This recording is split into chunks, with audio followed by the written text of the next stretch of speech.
আসসালামু আলাইকুম প্রিয় আর্মিরা, সবাইকে আমার চ্যানেলে স্বাগতম। আজকে আমি নিয়ে এসেছি এমন এক অসাধারণ মানবিক ও গর্বের খবর।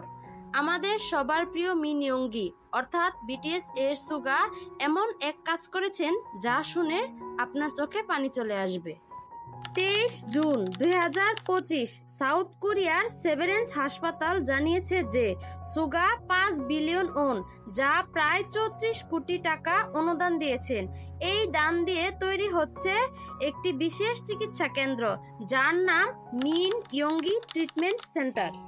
এই চিকিৎসা কেন্দ্রে চিকিৎসা পাবে এমন সব শিশু কিশোর যারা অটিজম স্পেকট্রাম ডিসঅর্ডারে আক্রান্ত। এই সেন্টারে থাকবে ভাষা থেরাপি, আচরণগত থেরাপি, মানসিক স্বাস্থ্যের যত্ন, আর সবচেয়ে বিশেষ সঙ্গীতের মাধ্যমে সামাজিক দক্ষতা শেখানোর প্রোগ্রাম যার নাম মাইন্ড প্রোগ্রাম। এই প্রজেক্টের প্রতিটি ধাপে সুগা নিজে অংশগ্রহণ করেছেন।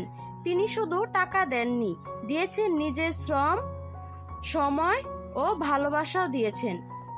তিনি বিশ্বাস করেন সঙ্গীত একজন মানুষের অনুভূতি প্রকাশের শক্তিশালী মাধ্যম, আর সেই মাধ্যমেই তিনি এই শিশুদের সুন্দর ভবিষ্যৎ গড়তে চান। অধ্যাপক চুন গিউন আহ, যিনি এই পুরো প্রজেক্টের সাথে কাজ করেছেন, তিনি বলেছেন, সুগা একজন অসাধারণ মানুষ।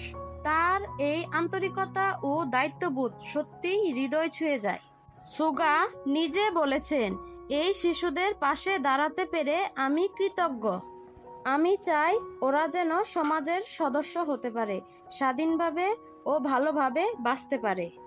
প্রিয় আর্মিরা, বলুন তো আমরা কতটা সৌভাগ্যবান, এমন একজন হৃদয়বান ব্যক্তিকে আমরা ভালোবাসতে পেরেছি। এই খবরটা শুধুমাত্র একটা নিউজ না, এটা হচ্ছে ভালোবাসা, দায়িত্ব আর মানবতার এক উজ্জ্বল দৃষ্টান্ত। ভিডিওটা ভালো লেগে থাকলে লাইক দিন, শেয়ার করেন এবং আমার চ্যানেলটা সাবস্ক্রাইব করতে ভুলবেন না। আর কমেন্ট বক্সে জানিয়ে যাবেন আমাদের ইয়ংগির এই কাজটা আপনার হৃদয় কতটা ছুঁয়েছে।